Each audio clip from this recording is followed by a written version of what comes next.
Yep. Right, so I thought I'd just give you a couple of quick tips on bathing your dog. I know you probably think, well, it's fairly straightforward to bath a dog, and it is. But just a few little tips will help you to get him really clean, ways to kind of be more gentle on his coat with the shampoo and stuff. So you need to get him really wet all over, right underneath, under his tail, in between his legs, down the ear, underneath the ear. Obviously you need to be really careful here. You don't want to be pointing it into the ear canal. Just kind of hold it down so it's going down, straight down, and nothing's going to be going into his ear and causing any problems. So once you've got him all nicely, completely wet all over, you want to get your shampoo. Now, I use a Wahl Dirty Beastie, which is super concentrated, so I only need one pump, which is the equivalent of this.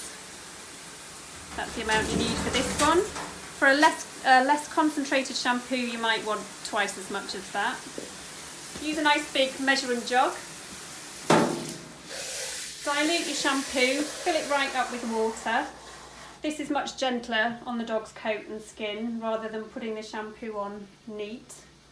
Also, it's much easier to get a good coverage without having to keep adding more and more shampoo.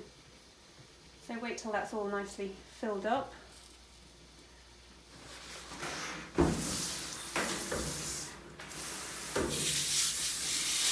And then you need a decent sized sponge.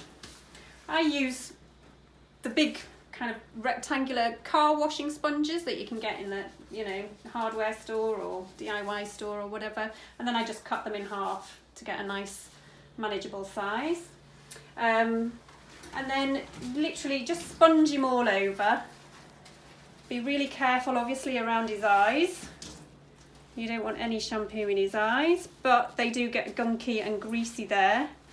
So you want to get in there to clean him. If you're worried about using the sponge around his eyes, just use your fingers. It's all right, Dexter. Just get right in there. Use your thumb or your fingers to get in there. Make sure he's nice and clean. You want his whole muzzle, because that's probably one of the filthiest areas. And especially if your dog's like Dexter and goes truffling through horse poo, which is pretty disgusting. You want to get right under the ear because the ears get really greasy.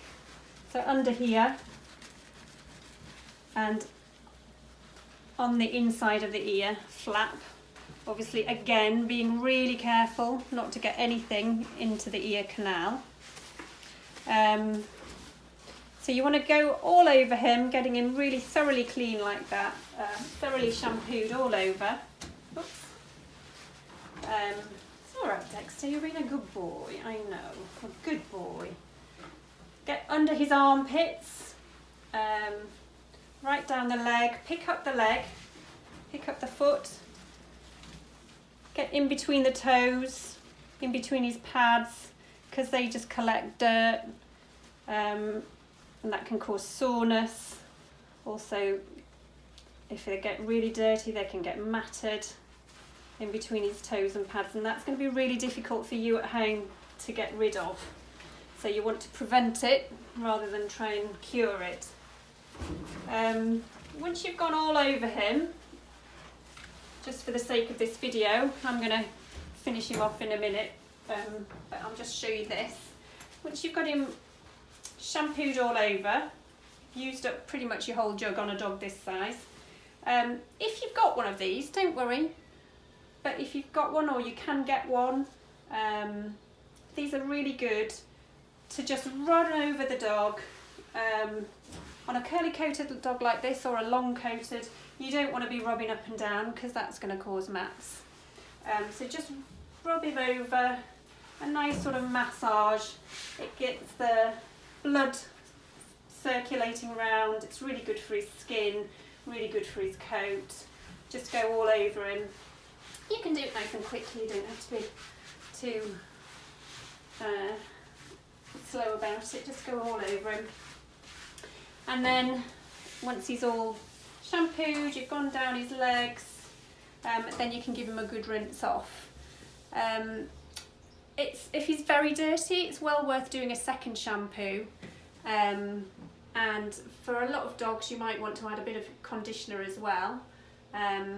Probably about the same amount of conditioner as I put the shampoo in.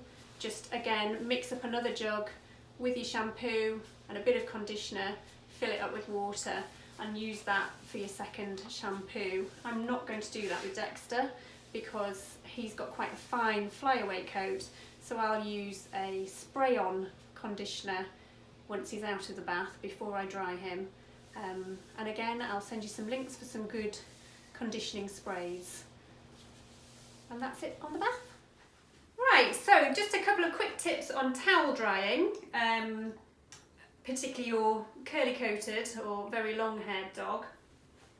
Firstly, start with the head, because that will stop him if he wants to have a shake off. Drying the head first usually minimises that and stops you getting soaking wet. If he does decide to shake, you can put your hand on the back of his neck there, and that usually stops it long enough to get the worst of the water off. So start with his face, just gently squeezing, smoothing down, not pulling, and definitely not rubbing, because rubbing your dog's coat with a towel is going to cause friction and it is obviously going to cause mats. So just squeezing down the face, ears, down the body, and squeezing particularly down the legs. Not sure if we can get in here, but just gently squeezing or smoothing down the leg, or just gently squeezing dry, getting the worst of the water out there, but definitely not rubbing up and down, because as I say, that's going to cause the dreaded mats.